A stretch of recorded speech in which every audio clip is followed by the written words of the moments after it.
بسم اللہ الرحمن الرحیم۔ السلام علیکم۔ صحیح البخاری شریف حدیث نمبر 160۔ عبدالعزیز نے ابراہیم سے، انہوں نے صالح بن کیسان سے، انہوں نے ابن شہاب سے، لیکن عروہ حمران سے روایت کرتے ہیں کہ جب عثمان رضی اللہ تعالیٰ عنہ نے وضو کیا تو فرمایا، میں تم کو ایک حدیث سناتا ہوں، اگر قرآن پاک کی ایک آیت نازل نہ ہوتی تو میں یہ حدیث تم کو نہ سناتا۔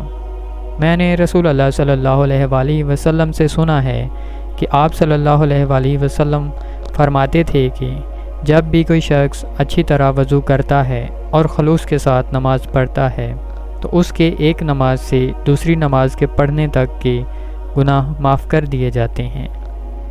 اور وہ کہتے ہیں وہ آیت یہ ہے جس کا ترجمہ کچھ یوں ہے، جو لوگ اللہ کی اس نازل کی ہوئی ہدایت کو چھپاتے ہیں جو اس نے لوگوں کے لیے اپنی کتاب میں بیان کی ہے، ان پر اللہ کی لعنت ہے اور دوسرے لعنت کرنے والوں کی لعنت ہے۔